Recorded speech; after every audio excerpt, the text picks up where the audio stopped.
We then went out of the pool and went to the elevator, where while we were heading down on the elevator, I asked Sam a very important question.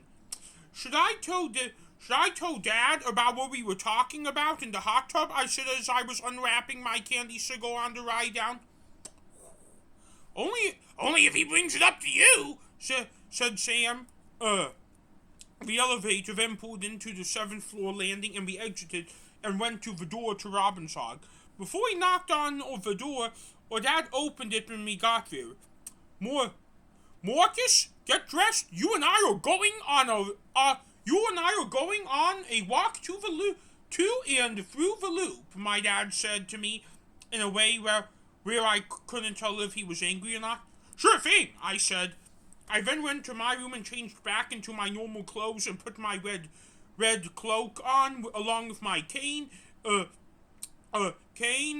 gloves and hat that I wear under my cloak. Wish me luck, I said outfield to Sam and George. Good luck, said George. You're gonna need it, said Sam. Question, should one of us come with you, since only you are going outside? George asked. With Dad, if we go outside alone, but with a parent, it is fine, I said. I then put my cloak on and went to the living room where my dad was waiting for me. Can I finish my candy cigar as we were all walking about? I asked. Sure, but we're not stopping for dinner. Your mother will begin to work on that soon. We then left Robbinsog and walked over to Adams and Wabash because I wanted to start there and go clockwise.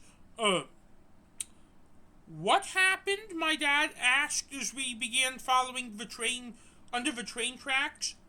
I don't know what you're talking about.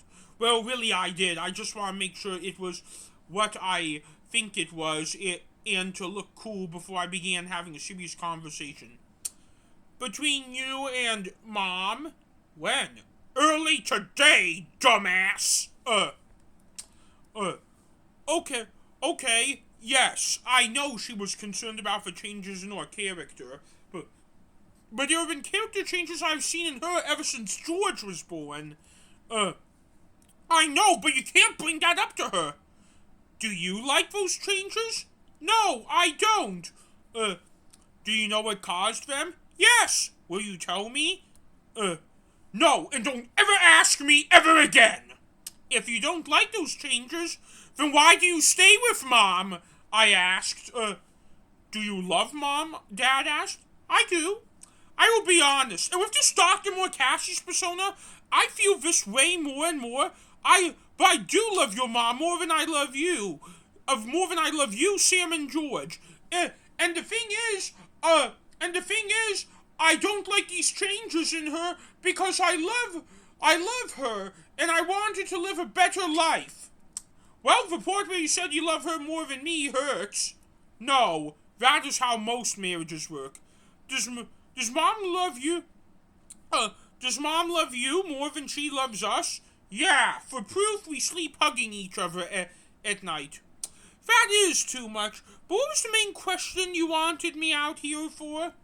Because even if Mom asks you a question which makes her look like a hypocrite, don't talk back to her, said my dad with fear and sadness in his voice and anger too. Why? That's how autism works. Correction. That is how your autism works, not how everyone's autism works. What is your point? I'm really upset about what Mom did to you, and I know she couldn't control it, but still I'm really upset. She told you? She told me about the whole thing. Okay, I have a question for you. Can you explain to me why you and your brothers have been living in this paranoia reality for this past week? My dad asked. I will tell you, if you promise me that you won't tell your wife, even if you don't like my answer, I said. Okay. We got a note from the return a week ago, and we were scared we were being stalked, except this time, this was in Sam's locker. My dad's eyes then opened wider. Why don't you want me telling your mother about that? Dad asked. Because if you do, she will call the police, and we don't know what want the police involved, because if we get them involved, an innocent person could be arrested, I answered. Why?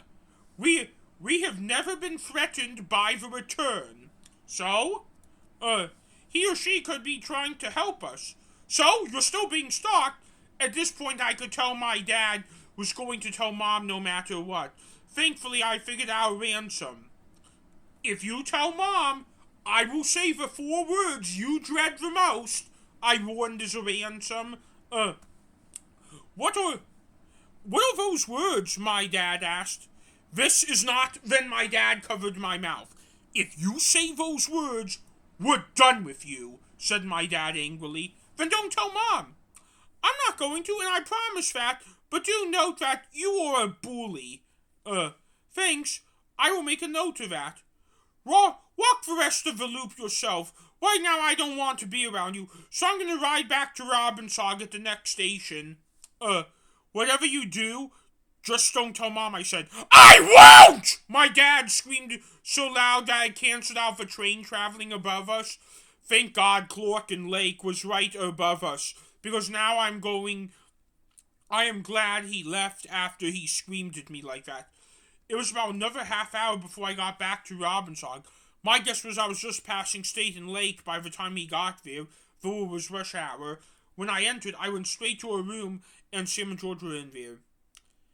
Daddy did something very weird when he got home from his walk with you, said George. What was it? What was it? I asked. He charged into our room, and he was crying like a baby, and then hugged the shit out of us, and said, I love you, and then charged right out.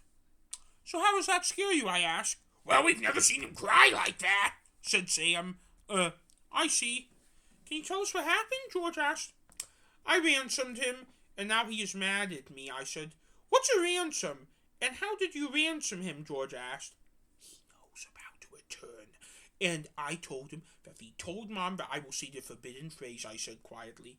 Sam and George then looked at me in horror. That's low? Even for you, said George. We can't risk Mom finding out. That is why Dad is so upset? Sam asked, trying to confirm to himself that I ransomed Dad like that. Yes, but the thing though is that I never really got into a fight. I just told him more than once not to tell Mom, and he screamed at me, I said. I think he is more upset that he screamed at you than the ransom. I think it is the ransom screaming at me, and that was his choice. True, said Sam. Can you two be quiet for a few minutes? I asked Sam and George. What for? George asked. So I can see and hear. So I can see if I can hear Dad in his room, I said. I then pressed my ear on the wall. My bed and my parents' bedroom shared. Yep, I definitely heard my dad whimpering. I can actually hear him from in here, said George. There was no need to put your ear on the wall, Sam said. You're the one who was closer to him. Maybe you should give him a cuddle and calm him down, I said softly. I was not the one who messed up, said Sam. True. Dr. M, I think you need to be the one to apologize, George said. What for? A ransom is a ransom, as long as he goes along with it, and if he doesn't like it, the fact he screamed at me, that is just his problem, I said. Then maybe you should back out of this ransom, said Sam. Then maybe you will hear about an innocent person's ass getting thrown in jail, I said. Just then, Mom came into our room. Here are your grilled chicken wings, said our Mom. Our Mom then gave us a plate full of chicken wings, and then she had something to say while she was leaving. Just so you know, we're not having dinner tonight as a family because I need to cuddle your father for reasons I don't know about, said our Mom. Then our Mom left the room. It's always not nice when the next thing you hear are love noises that come from the next room when they're not even 6-year-olds next door, but they were in private, so we moved on.